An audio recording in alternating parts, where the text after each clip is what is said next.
pertaining on how to go on the way to get here.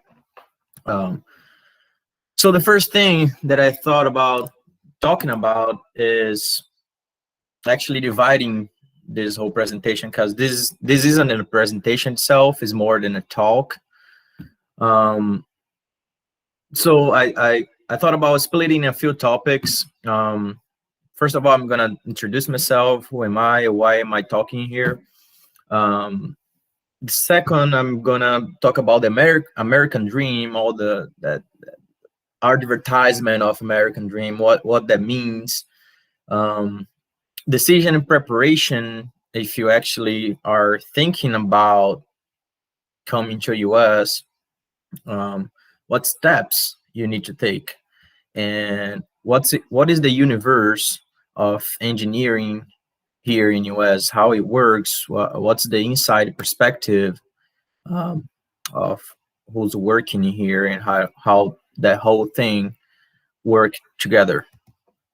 So first thing, who am I? I'm an electrical engineer, graduated from UNIFACS, Salvador, Bahia. I was an exchange student in 2017 and 2018. The way I did that, UNIFACS back then, I'm not sure if they still have the program, but back then they had a partnership with one of the universities in here. So the deal was, I was coming here as an exchange student. I wouldn't pay for the university in US, but I was continuing paying UNIFACS back there in Salvador. And other than that, I would have to pay my own expenses, so flight tickets, housing, food, health insurance, and all of that.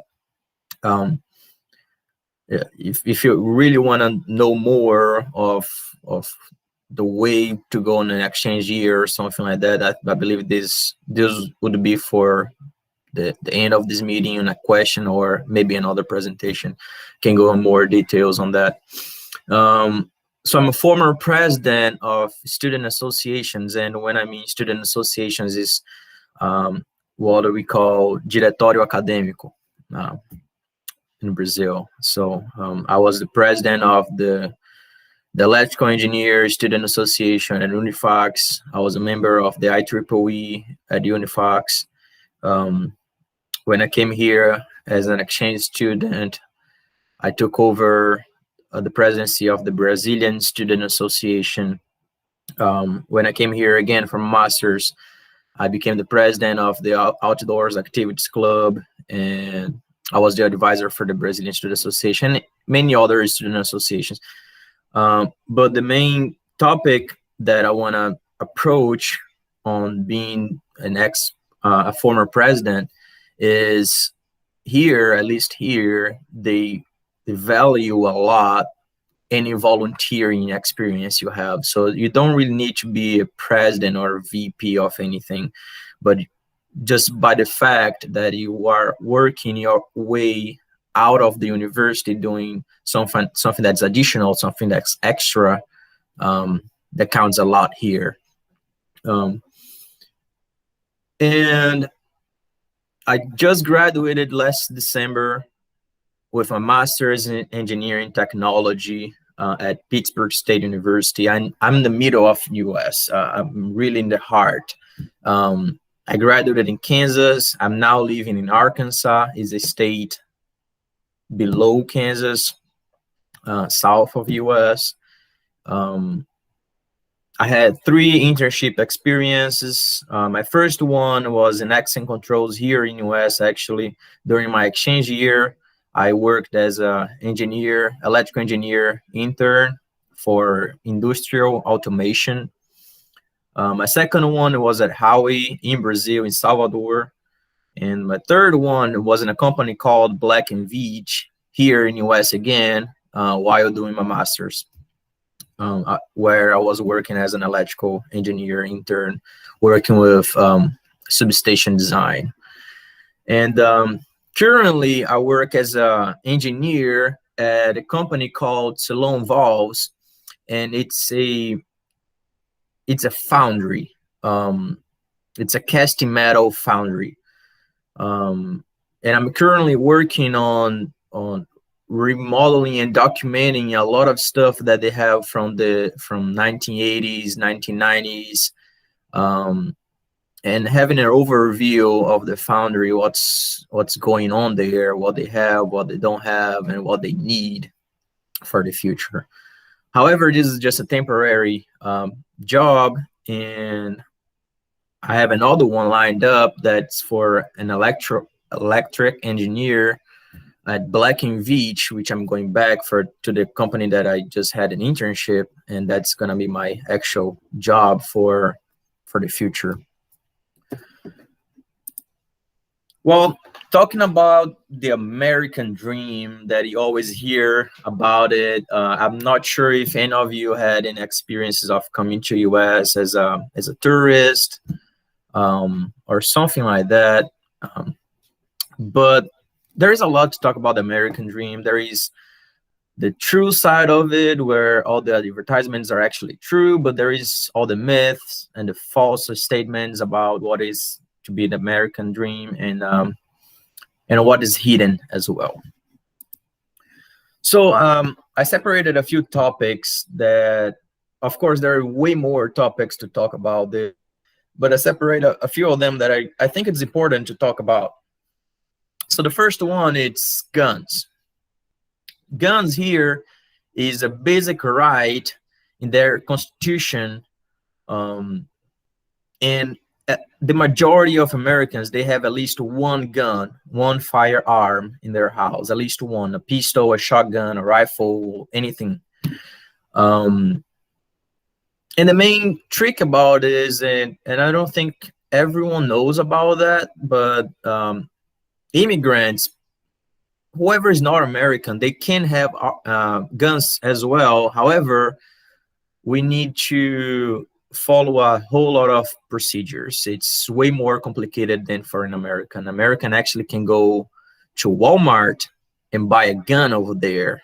You know, it's so that's one culture shock I see everyone having here whenever they come here for the first time, that they step in a Walmart, which you think it's gonna be selling food and all this small stuff, you know, and then they walking around, and suddenly there is an aisle full of rifles, shotguns, pistols, ammunition, scopes, bows, crossbows, everything for hunting. So it's everything there. It's there for you. So an American, a regular American, he can easily just walk in Walmart, order the gun, and leave the Walmart with a gun in a box, put in his car, and go home, basically. So yeah, but there is another side of it.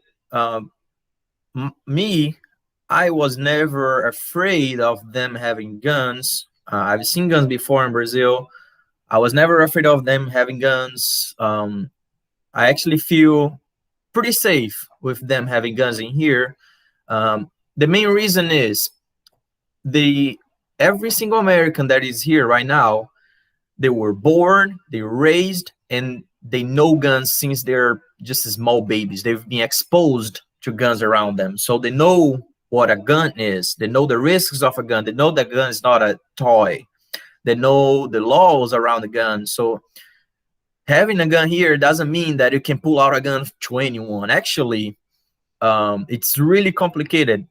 If you have a gun on you and you pull a gun and you point the gun to someone, you better shoot, because if you don't shoot, the person that you pointed the gun to can sue you on the court, and you can go to jail because of that.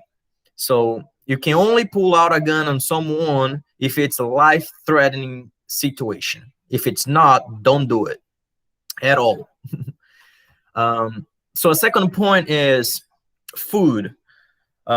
Despite US being an economic superpower, the gastronomy, the food around here, it's major dependent on other cultures. So you're gonna see Mexican restaurants all around the US. You're gonna see Chinese food. You're gonna see Brazilian barbecue houses, Mongolian food, a whole bunch of different cultures all around the US. They don't have one, actually they do have one specific culture for some specific type of foods, but they're major dependent on food from other countries. So another topic is the buying power here. So what I'm want to talk about that is the minimum wage here goes around, it's not exactly, but it goes around $1,000. And the minimum wage in Brazil is 1,000 reais. So a person that works here gets paid in dollars. A person that works in Brazil gets paid in real, right? So let's say you're a minimum wage. So you get paid $1,000 here, and you get paid $1,000 in 1,000 reais in Brazil, right? An average car of the year here, a popular car of the year here, is about $25,000 to $30,000. So theoretically, you can buy a car of the year here, maybe in 2 years or 3 years of savings. In Brazil, 30,000 reais will buy you a car 10 years old, and you have to work your way through to buy an old car, you know. So the buying power here.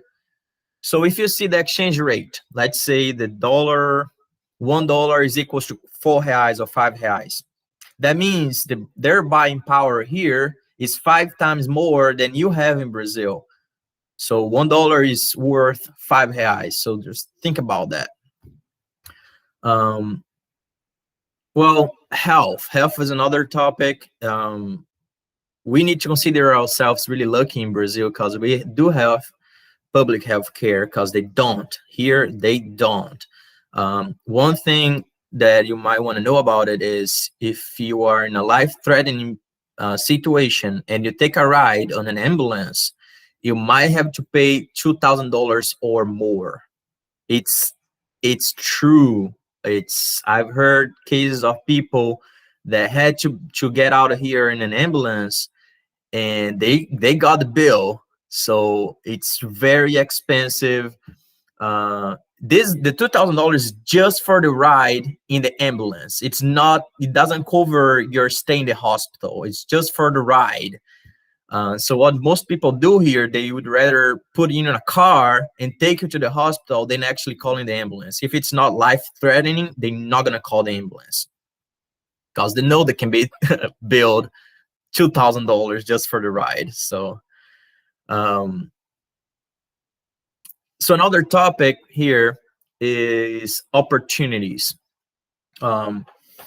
So for the fact that US is economic power, superpower, there is a lot of good opportunities for you here, literally. If you're looking for material opportunities, what I mean with that is if you want to have a house, a car, nice clothes, or a brand new computer, brand new phone or TV, this kind of stuff. Yeah, I think US is the place. If you value that more than anything, I think that's the US is the place. And careers as well. They value a lot your career here. So if you graduated as an engineer, you can take all the way up as an engineer. You're not gonna be a technical assistant or anything like that unless you want to. But they will hire you as an engineer, and they're gonna pay you as an engineer.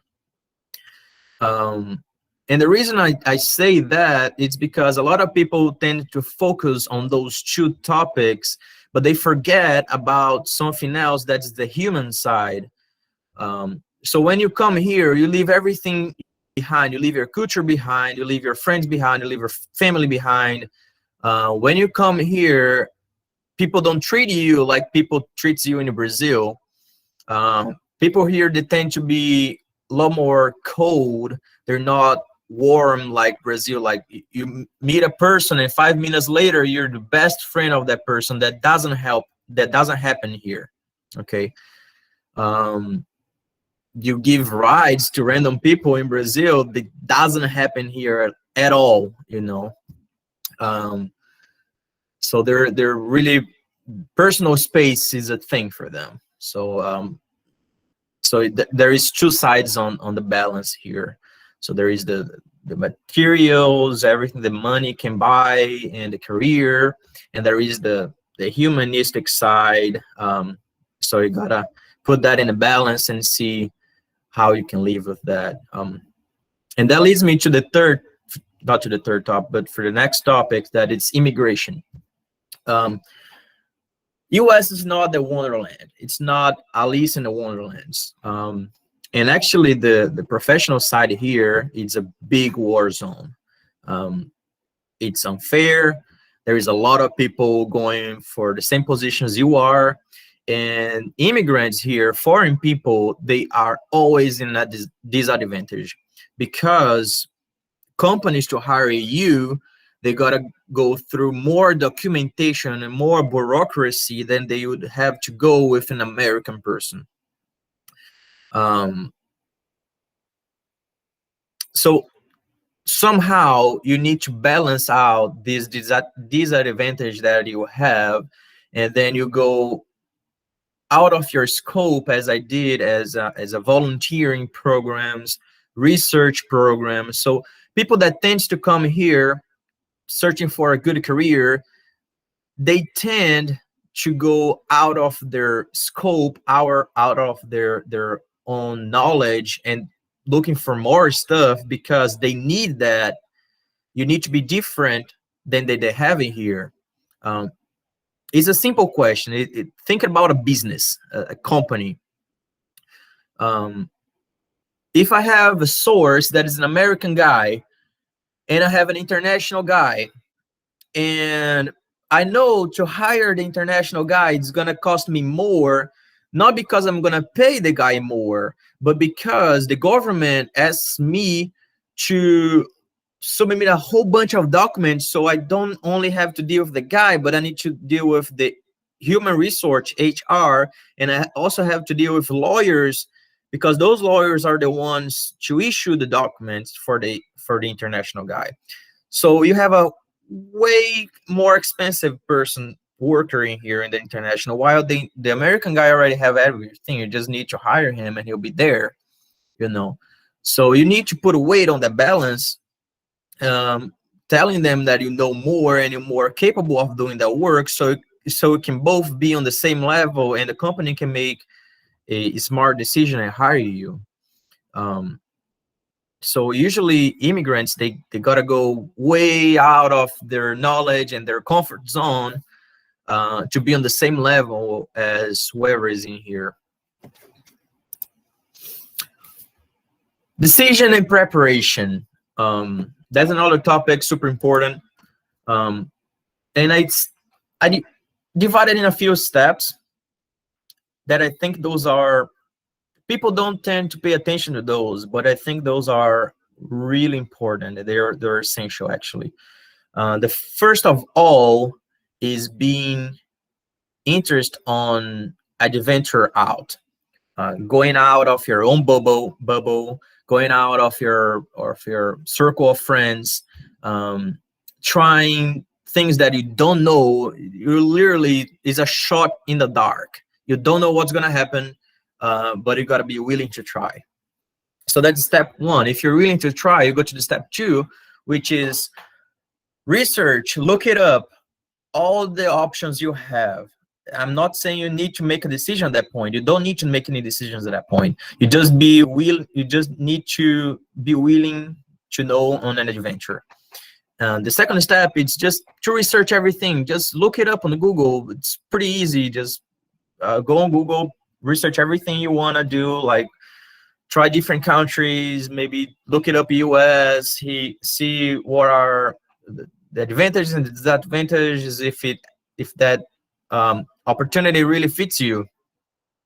And if it fits you, then you go to the step three, which is having the support of our families and friends, because this is very important and people don't think about that. If you're alone on this way, it's going to be way harder for you to go anywhere. And I'm not talking about money, I'm talking about emotional support. Because in a way, in a sense of the way, you are alone, but if you have your family and friends supporting you on this way, everything becomes so much easier. So financial becomes easier, emotional becomes easier, everything, every decision on your way becomes easier. And once you talk to them, have a conversation to them, you don't need to make a decision at that time. Just talk around, just talk about them, that you've been looking into it, and if they ever heard of someone that did it, and they can have some maybe some advices, or someone that has experienced that you can talk to. So the next step is learn English if you don't know already. So English is a universal language, basically. Every country you go, there will be at least one person that speaks English. Or you can learn other languages if you're trying to focus in some other countries. You can learn French, Spanish, German, whatever you want, really, and go from there. You need to know the language.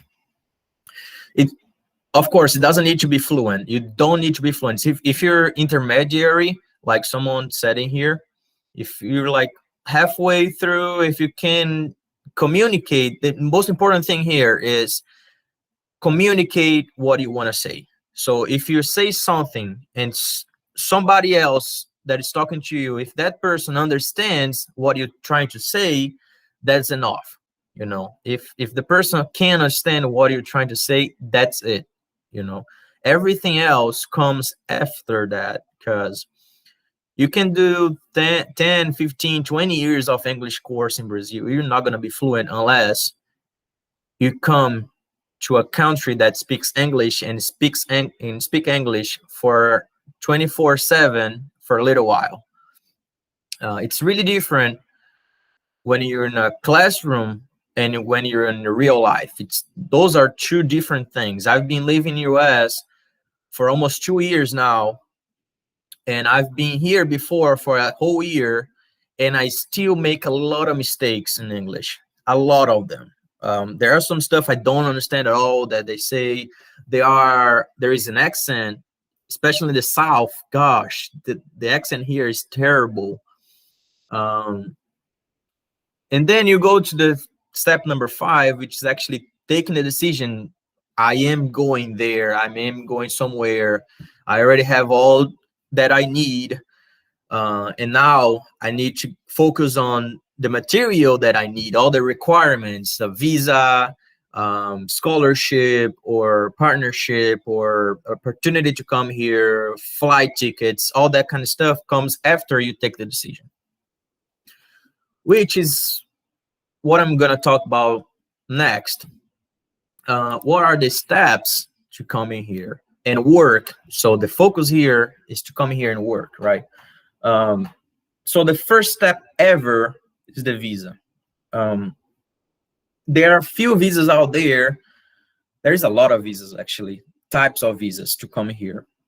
So you have the tourist visa, you have exchange student, you have full-time student, you have business, you have work, you have temporary, short-term, or some, I don't know, there is a lot of them. And most people think that they come in here in a tourist visa, they come as a tourist and they stay. That's extremely risky, dangerous, and I don't recommend anyone to do it, because you're basically playing, imagine yourself playing a casino. The casino has all the chances to win. The casino is US government, and you have almost 0% of winning anything. That's you with a tourist visa. So some people make it.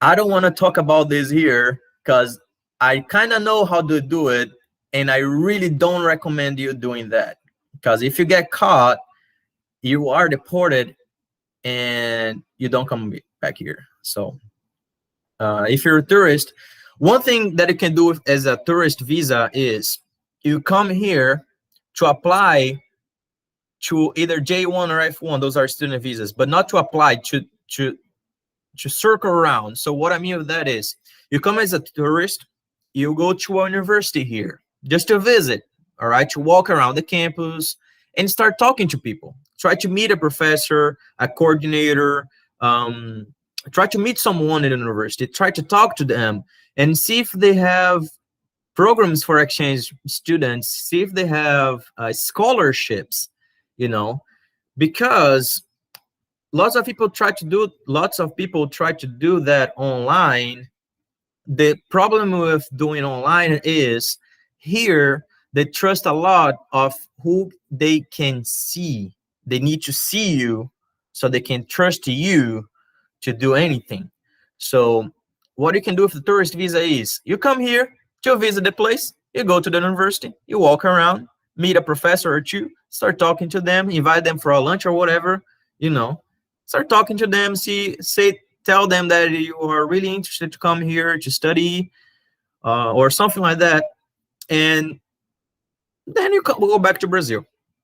And maybe if you're good enough, they will email you with the opportunities that you might have in their university to come back here as a student. And then when you're back in Brazil, you can go and apply for a student visa. And that's where I want to get here, because if you have a J1 visa, means exchange student, right? So the J1 visa doesn't really allow you to stay too long, because this is a short term, this is a temporary student visa. So I believe the maximum you can stay in an exchange in a J1 is 1 year. You can only stay for 1 year here. F1 is the second student visa, and that's the full time. That's 4 years. That's a visa for 4 years. It doesn't matter how long is the course. You take a visa for 4 years, and in that visa, the F1, that's where you can link everything together, studying and working. That's actually works, and that's extremely legal. That's legal, fully legal.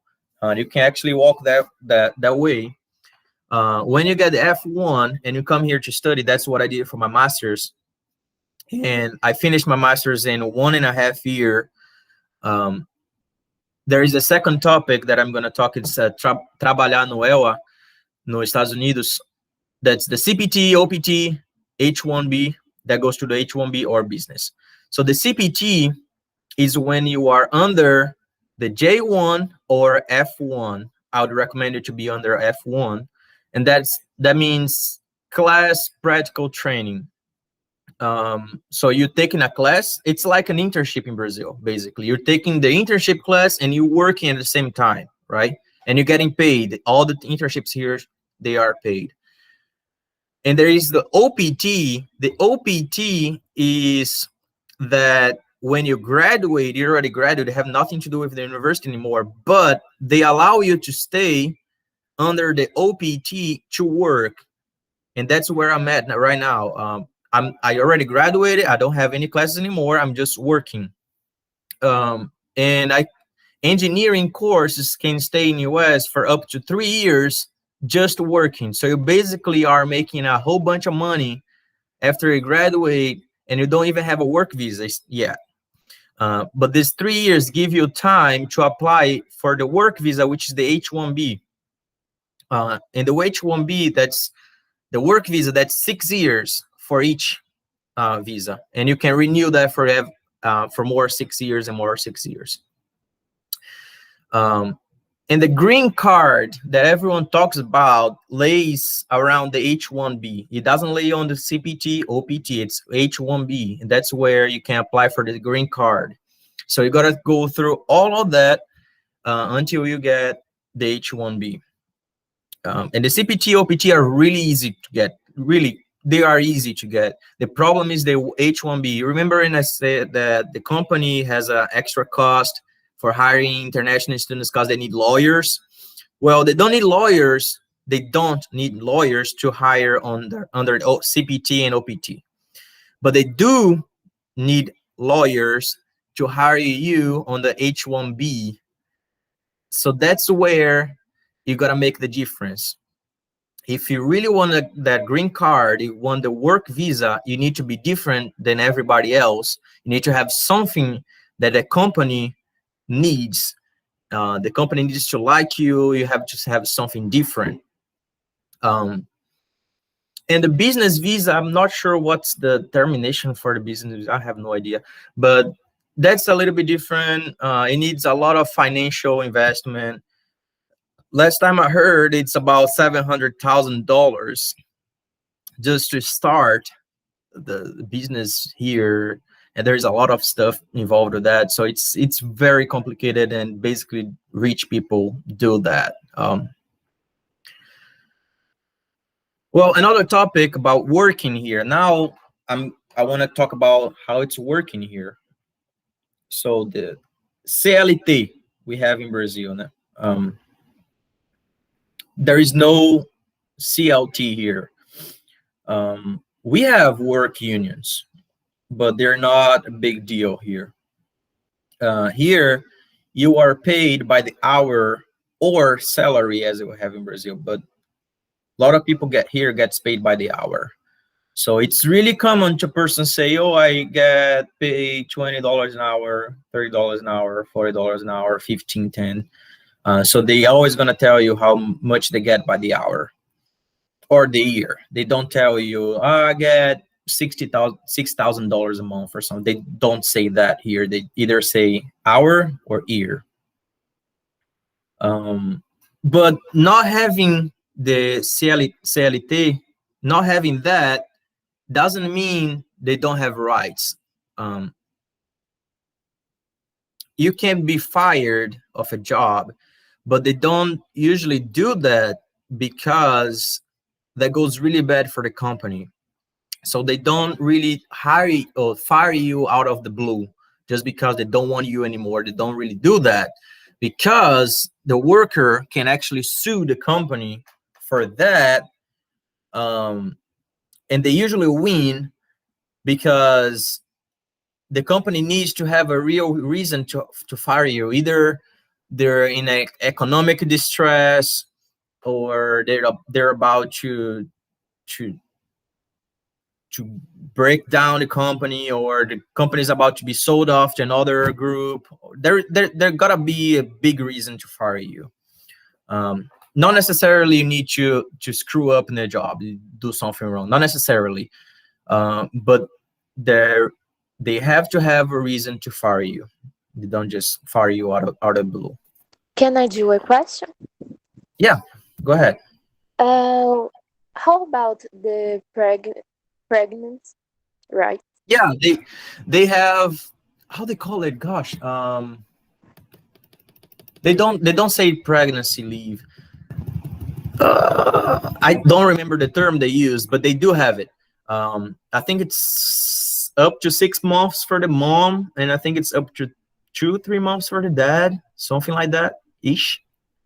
But they do have it. I remember that. It's paid? Yeah, it's actually, I don't know. I think so. I think that that depends on the company, honestly. So something that is here is very different from Brazil is things, they have their own rules. So companies, they have their own rules. States have their own rules. For example, you go to Colorado, in the state of Colorado and California, and I think Florida too. Some states, I can't remember all of them. I know Colorado, it's legal to buy weed, for example. But once you cross the border to Kansas, it's a federal crime. And if you get caught, you go to federal jail and you don't get out of there, you know? So states, they have different laws, and the same thing works for companies. Companies, it's not laws, but they have different policies. So some companies, they can offer you 6 months of maternity leave. That's the term, maternity leave. They offer you up to 6 months of maternity leave, and they can pay you or not, but you don't lose your job. So you leave for 6 months and come back still with your job, and it's not going to be harmed. go back to your position wherever you stopped. It's gonna be there. Basically, that's how it works here. Sick leave, you have sick leave as well. Some are paid, some are not, so it depends a lot on the cases. So basically here is what they've been trying to do in Brazil for a long time, and it never goes through. It's to give the freedom for the company to negotiate the terms with their workers. And the reason it doesn't work in Brazil and it works here, well, the first one, the reason that works here is because they've been doing that since forever, you know. So it's just like the guns. The Americans are born and raised with guns around them. Same works for the business companies to have freedom with their workers. They've been forever like that. And in Brazil, it's the opposite. We have rules, we have laws that kind of fits everything in one place. And the reason they might go wrong is because once you get those laws away, people are going to do whatever they want. They're going to fire you for whatever bullshit reason, or I don't know, they're going to do a lot of stuff they're not supposed to do, but mainly because they never been exposed to that kind of freedom before. So imagine a kid that you've been raising the kid and you've been telling the kid, these are the rules, don't get out of it. And then out of nowhere, you just take off the limitations and let the kid do whatever they want. Oh, they're going to run around. They're going to destroy your house if you let him do it. So, you know. So there is a lot of going on. Got to be careful with that. So every time someone tells you, oh, it works in US, why wouldn't it work in Brazil? Take that into consideration, because in Brazil, people are not used to have that kind of freedom. Same apply for guns.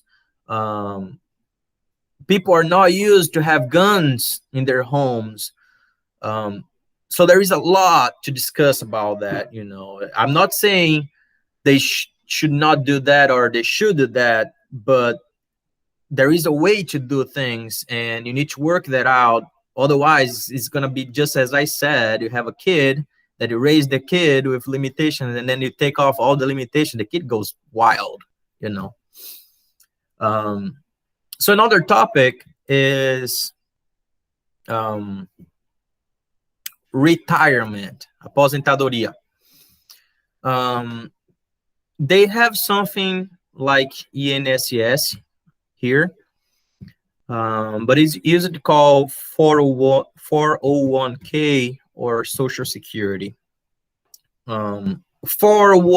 Social Security is more what we have in Brazil. 401k is more of a bank investment. It's like a savings account. So what it does is you deposit a certain amount of money in that bank investment, and the company matches you. So you deposit some money and the company gets the same amount. Of course, there is a limitation for that, but usually a company gets the same amount and invest. So you have the double of the money that you invest goes into that bank investment. It's for you, it's not for the company, it's for you. And that money goes on interest, it grows on interest over the years. You can pull out that money at any time you want, but if you pull out before your retirement age, basically 65 years old, if you pull out the money before that, you pay a bunch of taxes. It's not worth it at all. You lose all your money, basically. But once you hit 65 years old and you actually can start getting that money, it's basically, imagine you depositing $100 every month in a savings account, and over 30 years, how much money you're going to have, plus all the interest per month that they pay, you know, that's going to come out as maybe $500,000, $700,000. Depends a lot on the amount of money you deposit over the years. And then, let's say it's a $500,000. You start living with your life with those $500,000. $500,000 is a limitation. If you reach the age of 90 years old and your $500,000 is gone, you don't have anything anymore. It's gone. You know, it's gone. So, so what most Americans do over their life is they invest on the 401k, and they also invest on a passive income, such as stocks or how do you call it? Real estate, which is imobiliária in Brazil. And any other passive income that you can have. Some people, they continue working over after they're 65 years old, 70 years old. They continue working, so they don't use their savings. So there is a lot of stuff that they try to do over their life. They don't only leave from the retirement plan. So talking a little bit about the universe of the engineering here. So you went through all that. You got your visa. You're now working as an engineer in US. What happens is there are a few things that you kind of work on. You're working as an engineer, and here they have something really similar to CREA we have there. Conselho Regional de Engenharia e Arquitetura. I don't know if architecture is still in there, but they have something similar. It's called NCEES, but it's not quite the same thing. So CREA is a regulation agent. It's basically a governmental thing, right? Here, what they have, it's more of a credential evaluator organization. It's a little bit to the government side, and it's not at the same time. So what it does is, if you graduate as an engineer, you can work as an engineer, no problem at all, right? You can work your whole life as an engineer. You assume the position of an engineer. However, if you are taking bigger projects, the company that you are working for, they might ask you to have the credentials, not because the law asks you to, but because they want to make sure that you are a good engineer. You're not a regular engineer that you just went through the college, but you are a good engineer and you learn everything in college. So what you need to do, you take 2 exams. You take the Fundamentals of Engineering exams, that FE exam. That's the first one. You take that one right after you graduate. You graduated, you take the FE exam, and that pretty much is a 8 hours long test with all the topics from engineer, from Calculus 1 all the way to the very last course you had in college in one day. You do all of that in one test in one day. So people usually spend about 4 or 5 months studying just for that exam. And then you passed the Fundamentals of Engineering.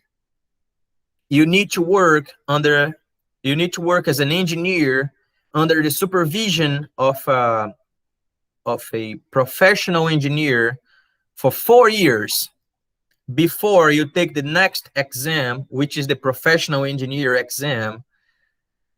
And once you take that exam and you pass, then you actually become a certified professional engineer, and then you can actually assign projects, because the company now trusts you to sign a project. The company now knows that you know what are all the laws, and you are actually a good engineer to sign the projects and take the responsibility for those projects.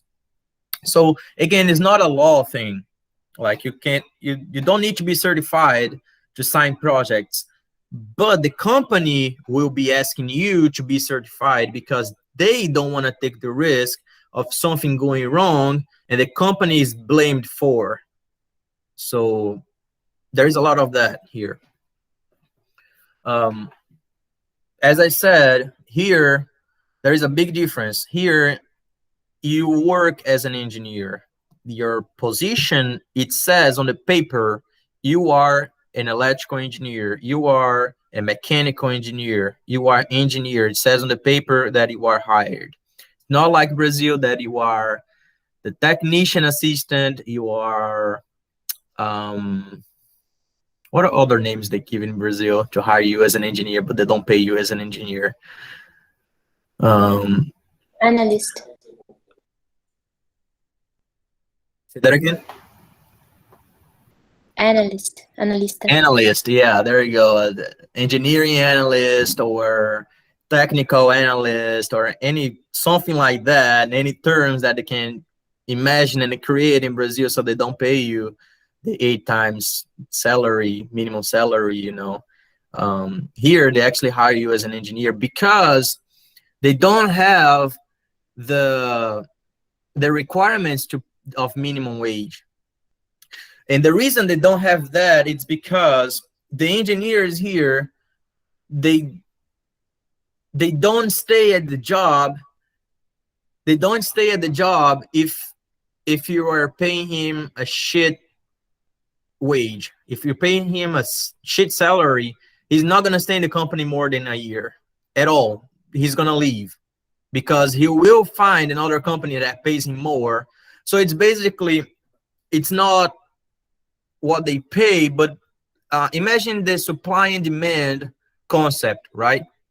So if you hire an engineer and you want to pay the engineer shit $2,000 a month, oh yeah, he'll go to the company.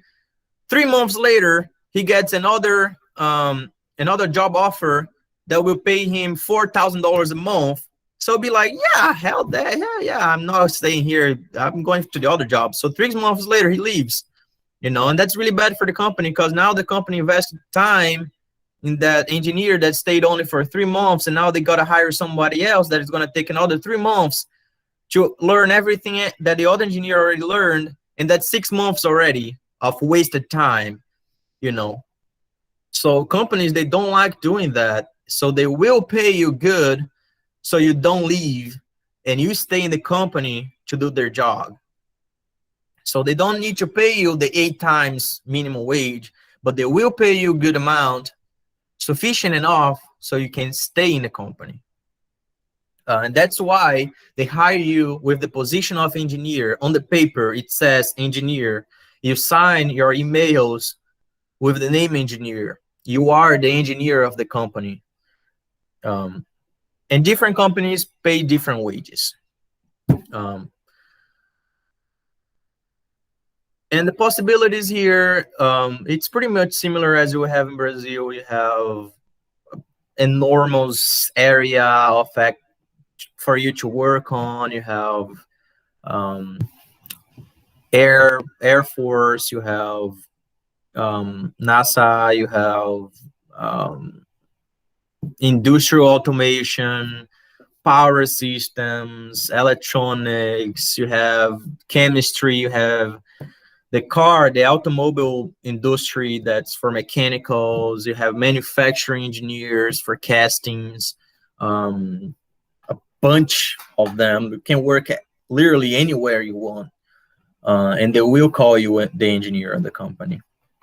So, well, this is the time that I kind of open for questions because I wanted to introduce what's my perspective of the things since I'm on the other side first, and then I would open up for questions since this is more of a talk. So you exercised a lot if you're listening, so I'd rather now have you have the word so I can hear you out and maybe answer some questions.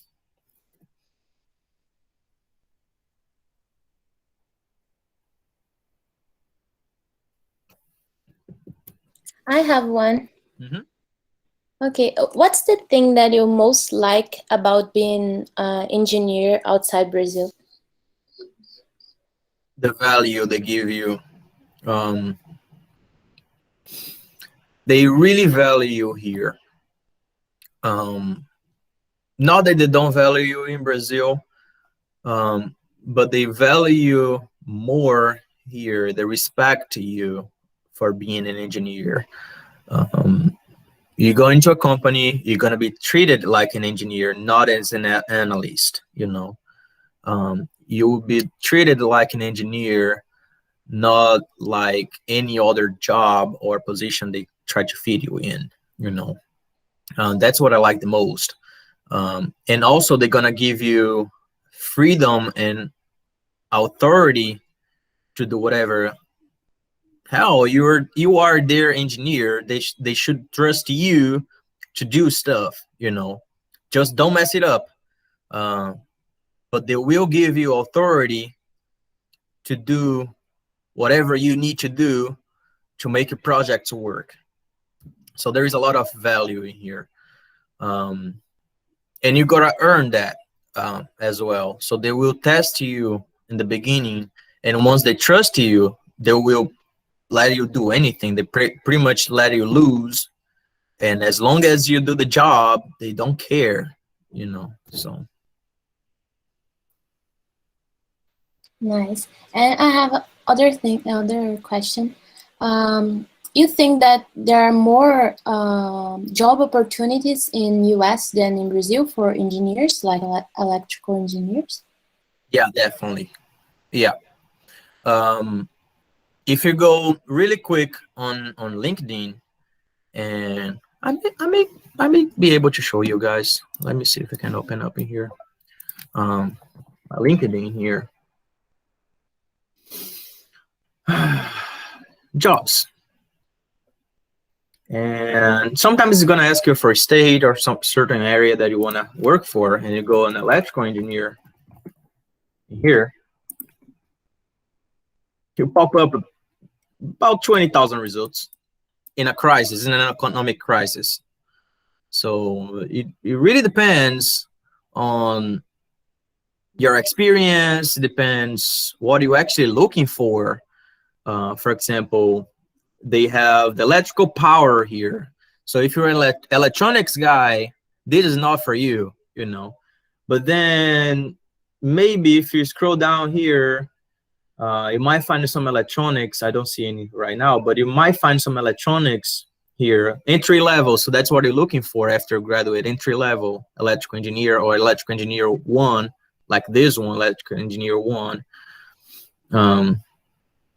You know, so just in this quick research, I pretty much found 20,000 results, and then I go on let me see, electronics engineer, another almost 4,000 results specifically for electronics. So, and this is economic crisis, you know. So they really do have positions open. They do have the jobs open. They need people. But most of all, they need people that know what they are doing. They don't want a person that will be lost at the job, gonna get there and doesn't know what to do. Of course, you need to learn. Whenever you go there, you learn stuff, but they want someone that has the ability of asking questions, asking for help, want someone that is active in the company. So yeah, the answer for your question, yeah, there is a ton of jobs open here.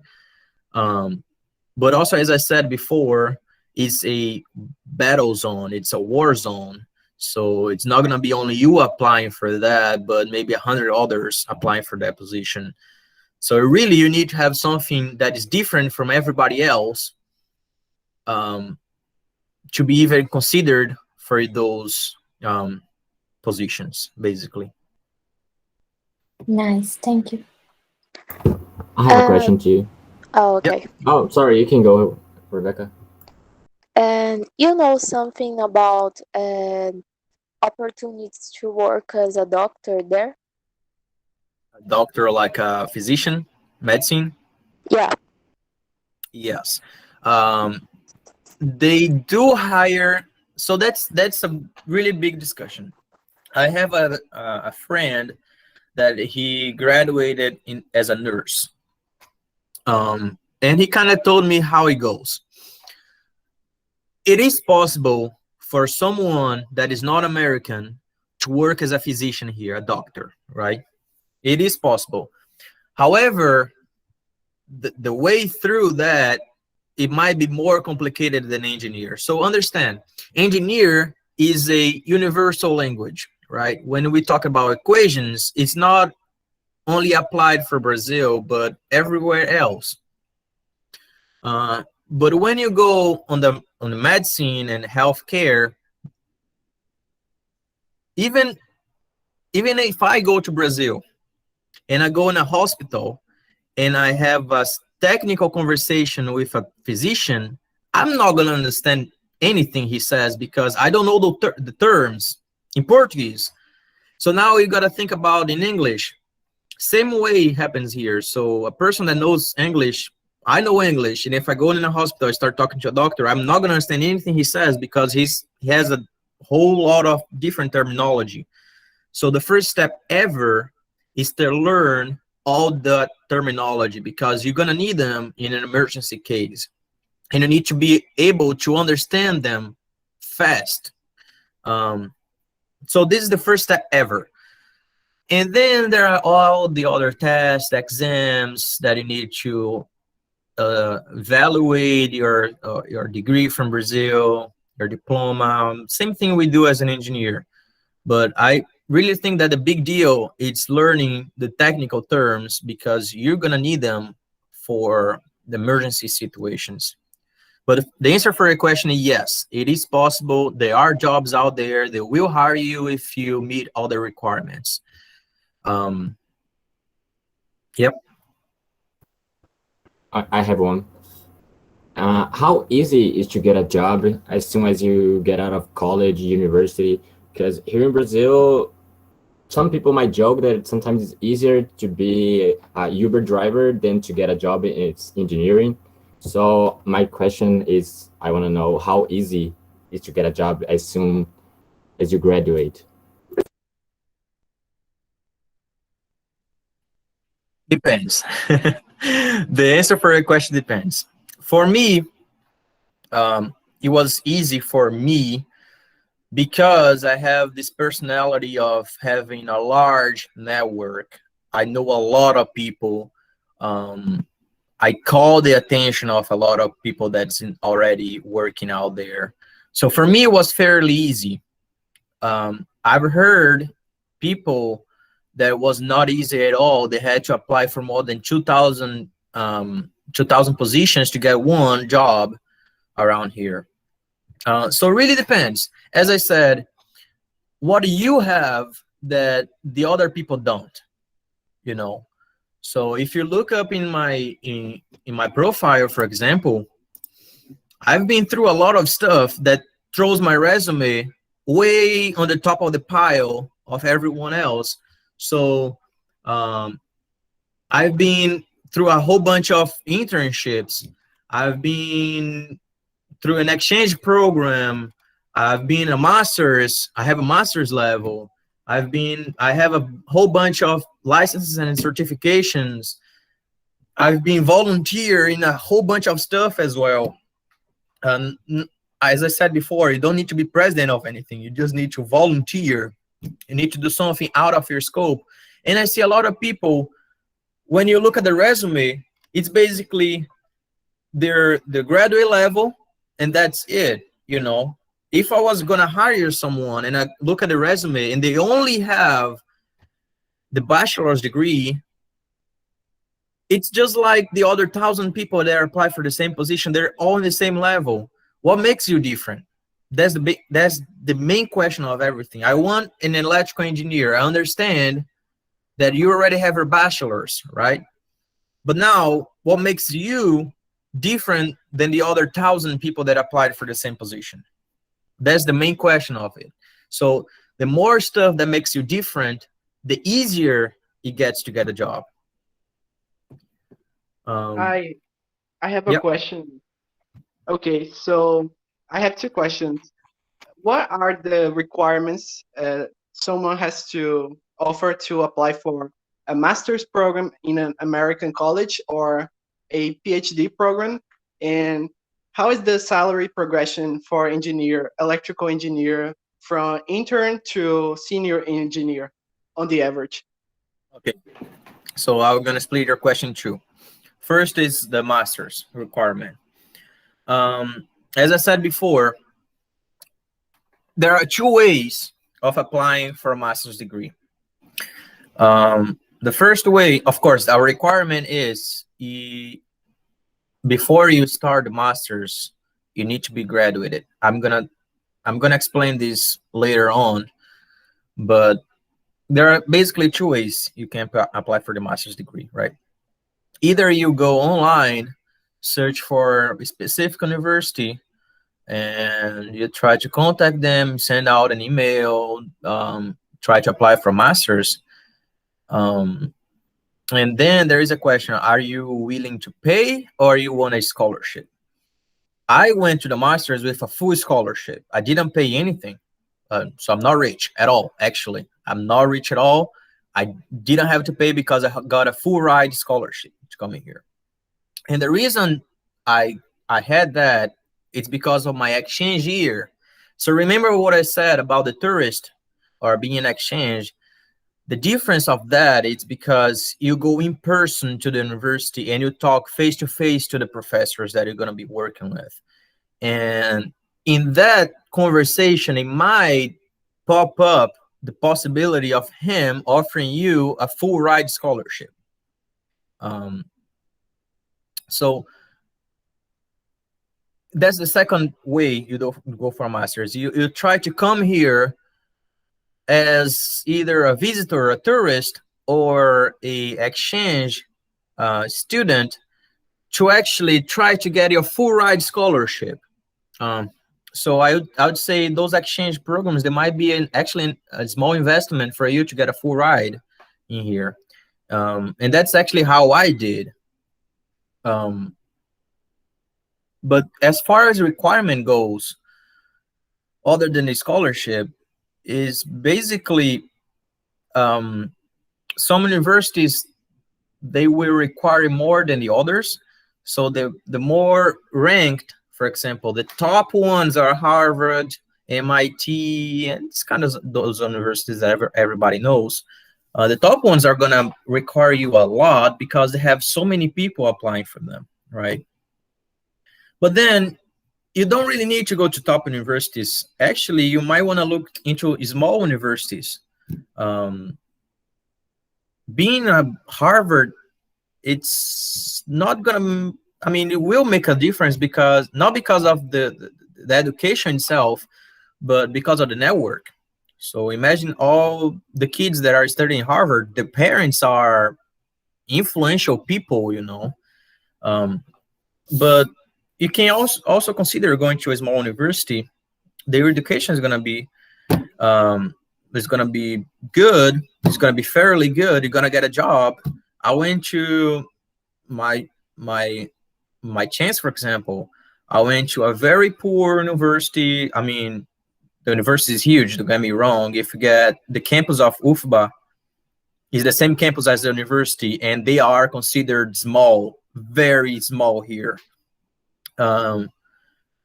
So the campus of UFBA is the whole university we have in here that I studied at, and that's the small for them, okay? And the university has a football field, a full-on football field. Actually, they have 2 football fields inside the university. And plus all the other areas. They have a gym for students. It's free for students. So they have a whole lot of stuff more than we have there. So consider, if you don't want to aim that high, you can consider a small university. You're going to be hired anyways, you know. Unless you want to be, I don't know, NASA or something super big as deal. A small university is going to feed you really nice. And it's more likely for them to bring you here than a big university. Your chances are way higher to get in a small university. And that's where the requirement changes. For example, if you go to MIT or Harvard and look at the requirements are going to be top level. So you need to have an average score of 10 out of 10 or 9.5 out of 10 or something like that. You need to take this test and that test and TOEFL, and there's a test here, I forgot, it's like their NA, but I forgot the terms. And you need to super high score in that, you know. And all of that aside, they need to look at a resume, and they need to get in a console and see if the SAT, yes. They need to evaluate your resume and see if they actually want you there or not. So there's a lot of going on. And then when you go to a small university, there isn't really a lot going on. They're going to look at your TOEFL scores. That's the English test. They're going to look at your TOEFL scores. They want to know who you are. Of course, every university wants to know who you are. But you don't need to have an extensive resume, really. And if you're willing to pay, they're going to accept you anyways. And then if you want to go to the scholarship, you got to do all that, pretend you're going to pay, and then you need to talk to the professors, and the professors are going to offer you a scholarship, and that's when you don't need to pay, and you come here in a full ride, right? The scholarships are fairly good here. To be honest, you don't need... if you get a full ride scholarship to come here, once you land in here, I don't think you need any more financial support from Brazil, because the scholarship here is paid. So you don't pay the university, and the university pays you to work for them. And that pay, of course, is not a lot, but that pay is enough most of the time, especially in small universities. That pay is enough for you to pay all your bills, your rent, your energy, internet, water, gas, everything, plus food, grocery shopping. In the end of the month, you might have a little bit more money for your beer or two. So it pays all your expenses. So I think that answers the first question. The requirements depends where you're applying for. The university I graduated, they don't require the SAT. They only require the TOEFL score. It's pretty low, to be honest. So that leads me to the second question, the pay for engineers. I remember that really clearly in my mind, because the first internship I had here, I was talking to my supervisor, actually the supervisor of my supervisor of my supervisor, basically the boss. And I was just talking to him, have a conversation, and he kind of let it go a joke. It was really a joke, believe me. He was joking, he was laughing about it, that if a colleague for another company called him to ask if he knows anyone, an engineering student that was willing to go on in an internship with a pay of $10 an hour. And he was telling us that, laughing, literally cracking jokes because he didn't believe that any engineering students will go in an internship for less than $15 an hour. So you can make your own calculation there. $15 an hour, 40 hours a week, maybe 4 weeks in a month. That's your intern wage for an engineer for internship in here, engineering internship. For engineers in general, the pay is usually above $25 an hour. Is above that. Okay, so minimum you might get paid is $25 an hour. Yeah, the pay is more or less like that. And there are companies, and depending on how different you are, they're gonna pay you way more than that. So keep that in mind. As I said, there is no regulations for what's the minimum that they pay for an engineer, but that's the overall cost. I believe the U.S. government has the overall costs. Let's see, electrical engineer salary, average U.S.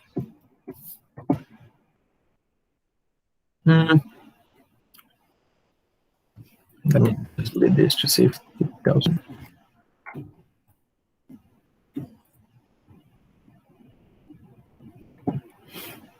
Okay, the average is $76,000 a year.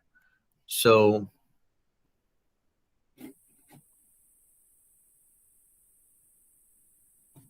$76,000 a year divided by 12 months, that gives you a $6,000 a month for an engineer job. And that really is the average. So you might get paid less than that, you might get paid a lot more than that. It depends, it really depends on the company that hires you.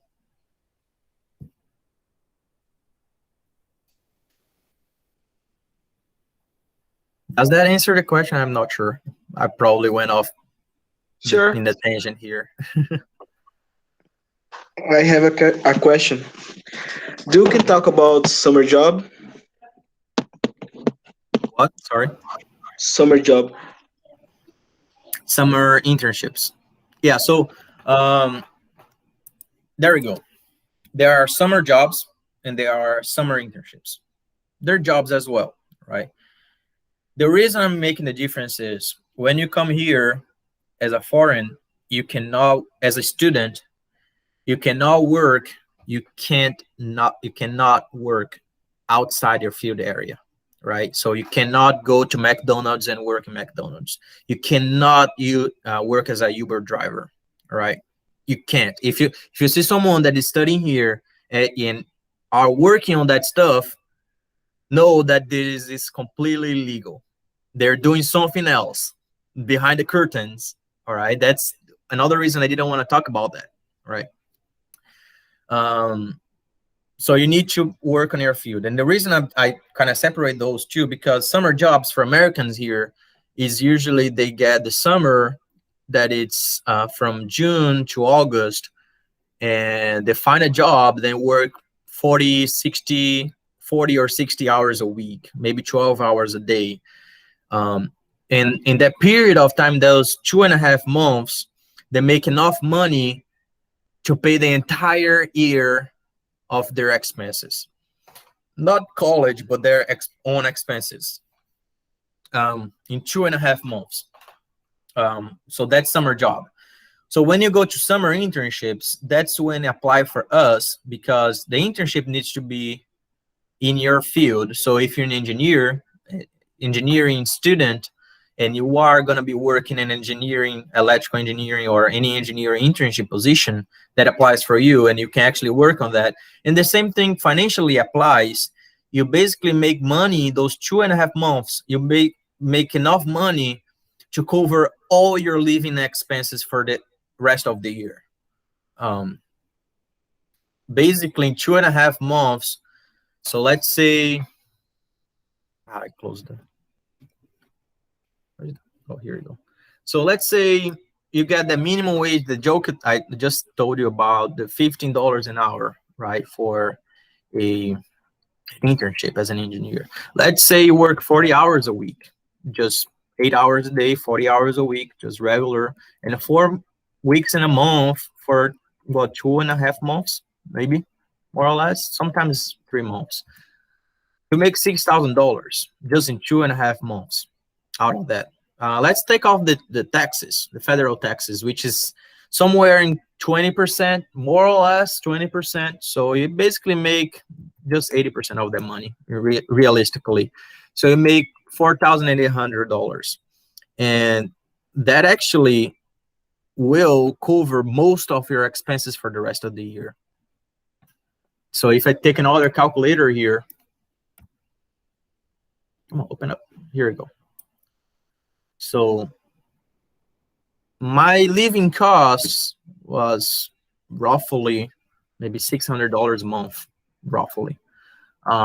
Let's multiply that by 12, well, it covers half of it. In 2 months, I cover half of all the expenses I had, and plus my scholarship covers the rest of it. So it's basically extra money. So there's that.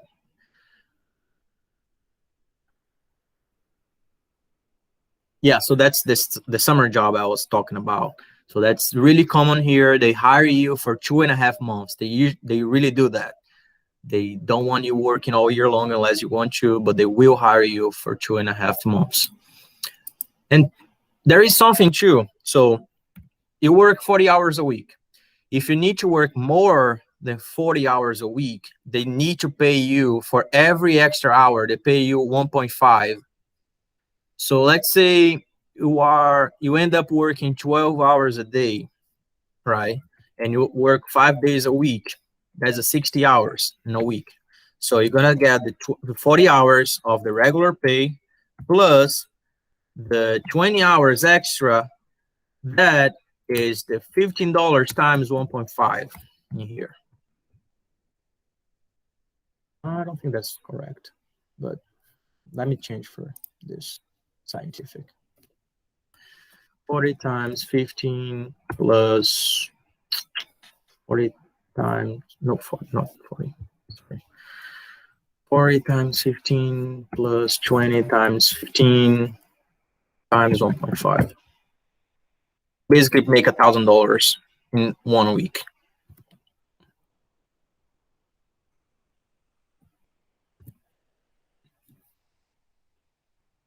Does that answer the question? Yes, thank you. Does anybody else have any other question? No? Yes, I have one. Well, I don't know if you're going to be able to answer this properly or give some tips, but basically, I want to know, how do you think that is the best way to find your place based on the market? Because when I say place, I mean the city or the country. Because in my case, I look at a lot of embedded systems, this electronic side of engineering. So I always looking for the best way to find the right city to go, the right country to go, you know? Okay. You might want to consider the cost of living. So let's see, cost of living in, that's in New York.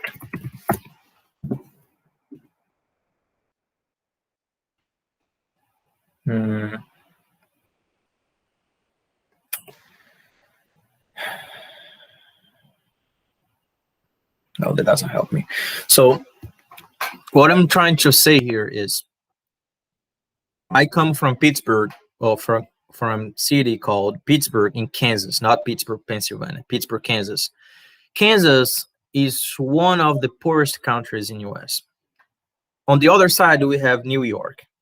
New York is one of the wealthiest one of the richest one, because it has a lot of tourists. So one thing, let's say a gallon of milk. A gallon of milk will cost you about $1 in Pittsburgh, Kansas. But a gallon of milk in New York City might cost you $2 in New York City. And that applies for everything in there, right? So your cost of living in New York City is way higher than in Pittsburgh, Kansas. So you really want to, so a $70,000 a year job in Kansas will give you way more things than a $70,000 job in New York. All right, you're gonna have a completely different style of life. So you need to take that into consideration as well. So if you're aiming for big cities, your cost of life is gonna go skyrocket. If you go in a small city, you have way more money. However, on the other side, in a small city, there isn't really much to do.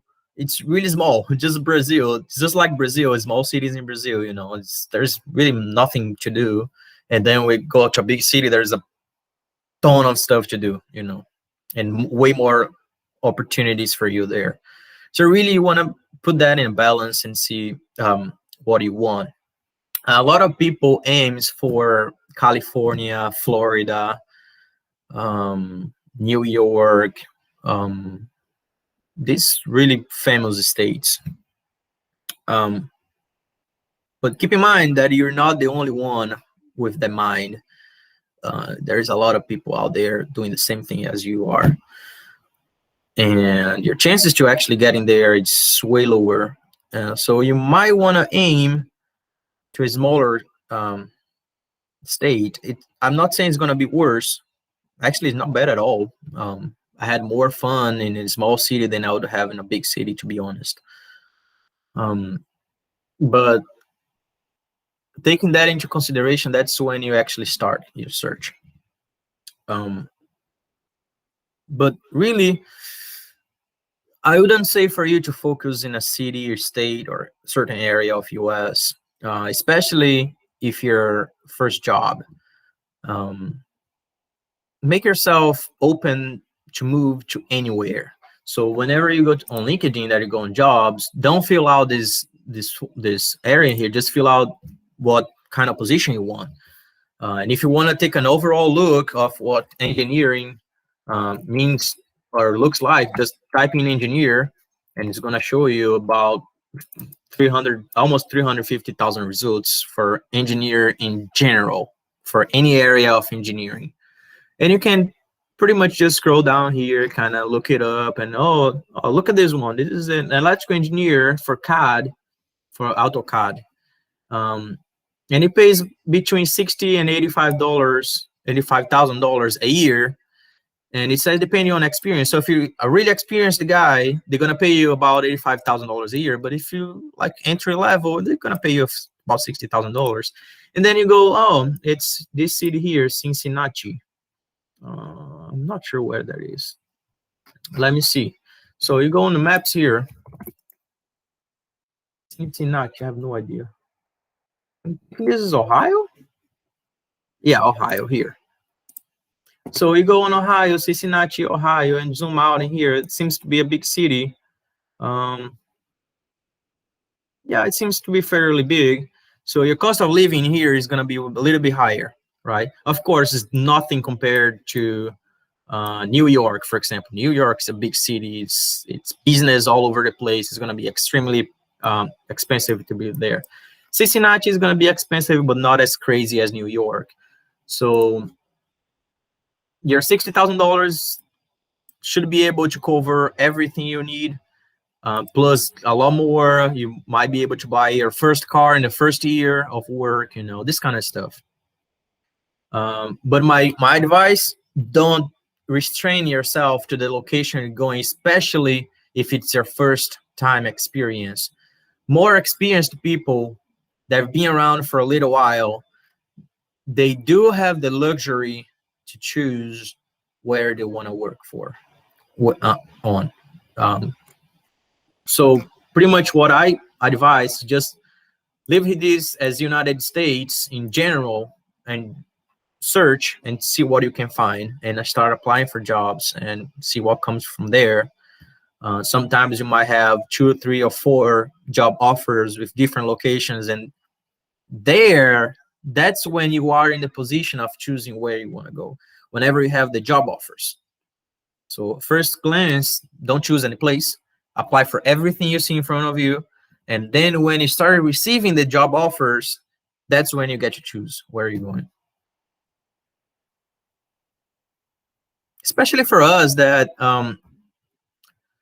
we come from outside, we don't really have family here that restrict us to a certain place or area. We're pretty young. We can move anywhere. We can start fresh anywhere. It's different from a person that's 40 years old, way along the road, that already have wife and kids, and have a whole lot of stuff to take care of. They would rather just stay in one place. But that really doesn't apply for us, 25 to 20 years old, that we can actually go anywhere. And the companies actually like that. They would rather have someone entry level that can move around, and then later on, maybe 5 years after you enter the company, they're probably gonna settle you and somewhere and gonna stay there for as long as you want.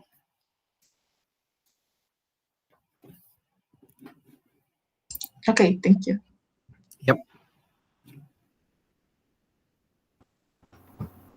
More questions?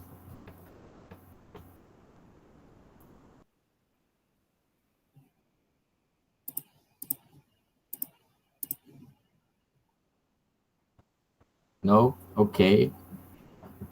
So I think that's it for today. It's the first meeting, the TalkIEEE in 2021. I want to thank you, Filipe, for taking some time on this Saturday to join us and talk about your experience in the US. I want to thank also everybody for joining, not only Filipe, but Tarcísio, Iago, Juliane, Moira, Isaac, everybody who is here today. And that's it. I would like to ask everybody to take a picture, to post on the social medias. If you guys can just turn on the webcam, that would be great. One last thing, if you guys want to keep on all this talk IEEE in English, I can easily set up you with a meeting with the international office of the university I just graduated. They'll be happy to jump on in a meeting like this and explain you all about exchange programs in there, and masters too. Awesome. That would be awesome.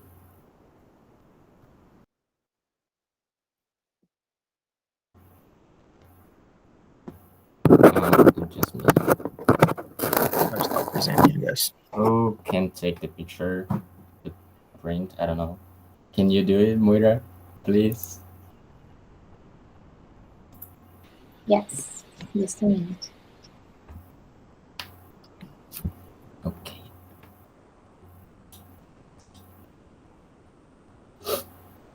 Vou tirar agora, viu? Okay. Podem.